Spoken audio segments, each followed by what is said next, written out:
we end up domesticating animals who are originally wild, just like the carrier pigeons. People domesticated them, trained them, they became pets. And then what did people do? They threw the pigeons back out onto the streets, and due to them being domesticated, they didn't know what to do. Hi, I am Holly, and I'm sharing a part of my journey to bring courage and inspire you on yours.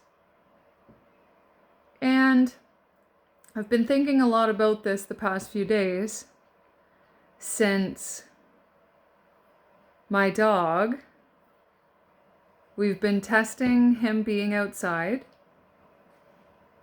and we took off for a couple hours, and if I didn't have a phone or the internet or social media, I would have never known this happened. Because when we got home, he was standing at the gate as if nothing happened and as if he'd been waiting for us the whole time. Although I've received a message from a neighbor who lives like a 5-minute drive away over the highway, down the road, saying that my dog stopped by for a little visit.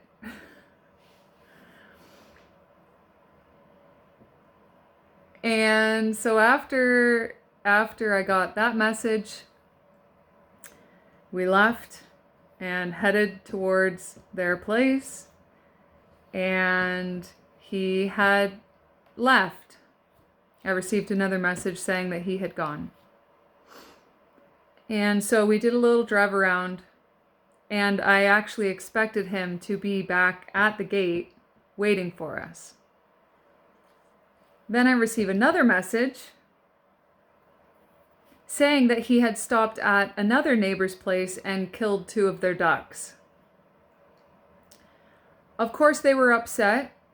I didn't quite appreciate how the messages came to me, although I handled it, as I handle everything, with integrity. And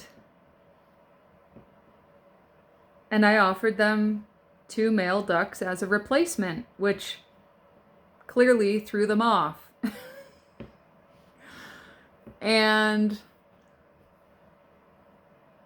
my contemplation, which I would like to share with you, and it would be nice to get your feedback on your take of this. Since we've domesticated these animals, we attempt to train them in a certain way.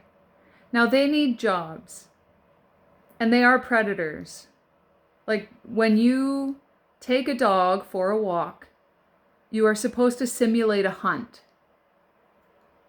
You simulate a hunt, and I used to train my dogs by playing hide and seek. It would give them better recall, since they always would wonder where you were. So they would take off a little too far, you would hide behind a tree, and you'd call them, and they couldn't see you, so they'd have to run back and use their senses to find you, which in turn, they start coming back quicker and quicker, and then they don't even need you to call them anymore because they're constantly looking back to see where you are. They want to make sure that you're there. And when we're training our dogs to be caged up, to be on leashes, to not go for runs. There's complaints when your dog's running on the beach. There's complaints for everything. Dogs are supposed to run in packs. And dogs will run through the neighborhood to try and find other dogs. And they just want to hang out and roam the neighborhood together, or go and sniff some sniffs, sniff some smells. And there are so many complaints. And we're trying to control animals who are using their instincts to live their life how they know they're supposed to live their life. And we're telling them, no, don't do that.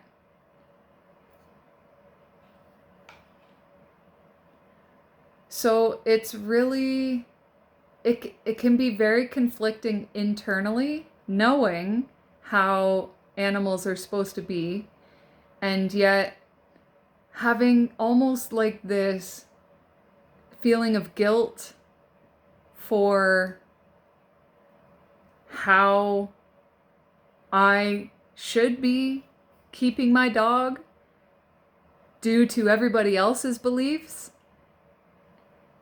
and not wanting to tie him up, not wanting to cage him.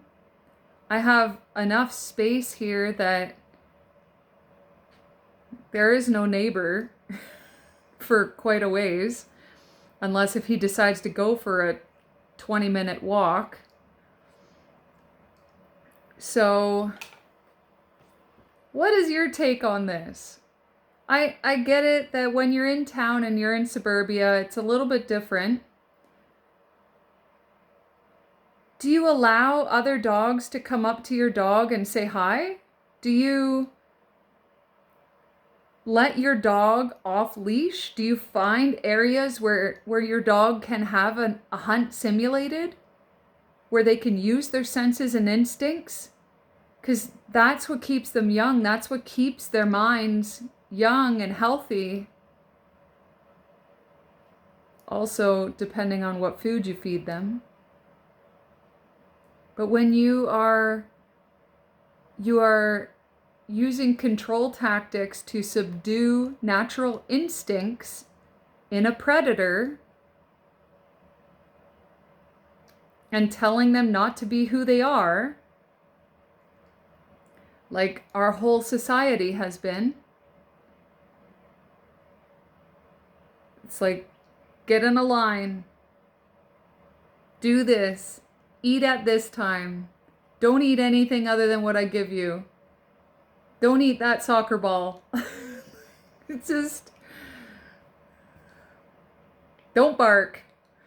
It's a dog.